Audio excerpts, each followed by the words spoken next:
Wacana kenaikan PPN menjadi 12% dinilai akan semakin menyulitkan para pelaku UMKM. Sejumlah pelaku UMKM di Kota Bandung meminta agar kebijakan ini bisa dibatalkan.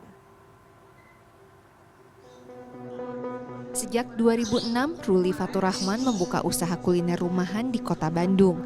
Selama 18 tahun berdagang, ia mengaku seringkali merasakan jatuh bangun dalam mempertahankan usahanya.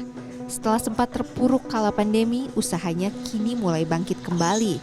Namun rencana kenaikan PPN menjadi 12% membuatnya khawatir akan kelangsungan usahanya.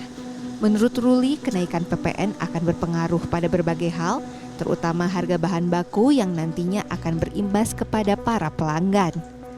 Kalau kita sih dari pengusaha kuliner kayaknya menolak ya buat ada kenaikan untuk sampai 12%, karena mungkin jadinya ada efek domino untuk kenaikan bahan baku, karena kan BBM juga naik, pasti dari ini ada kenaikan juga, kita juga untuk menentukan harganya jadi naik, dilema juga, takutnya si konsumen yang kita udah ada selama ini takutnya kabur juga kayak gitu. Hal senada diungkapkan Wondo, salah satu perajin rajutan skala rumahan di kawasan Binong, Kota Bandung. Wondo mengaku keberatan dengan adanya rencana kenaikan PPN karena pasti akan berpengaruh terhadap berkurangnya pembeli. Apalagi saat ini penjualan rajutan sedang lesu sehingga dikhawatirkan pembeli semakin menghilang dan para perajin rajutan pun harus gulung tikar. Iya, karena saya kembali lagi segmen rajut Binong Jati segmen menengah ke bawah.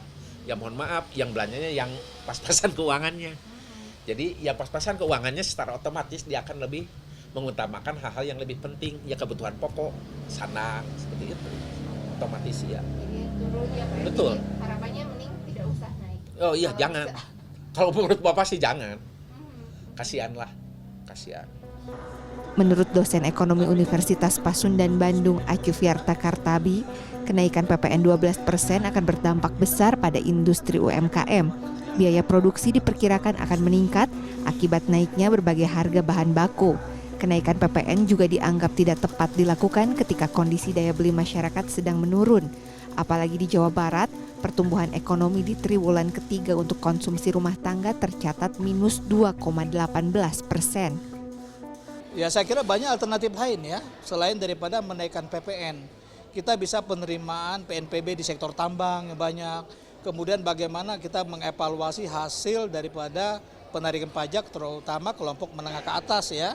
Kemudian kita juga melihat sudah berapa kali teks amnesti kan, ini bagaimana terhadap kinerja penerimaan pajak. Dan saya kira banyak hal bisa alternatif lah dilakukan, tidak hanya sekedar menaikkan PPN yang dampaknya bisa sangat liar dan sporadis. Ia menambahkan pemerintah juga harus memikirkan timbal balik untuk masyarakat dan pelaku usaha UMKM apabila PPN naik, seperti perbaikan infrastruktur hingga jaminan pasokan bahan baku untuk UMKM tetap terpenuhi.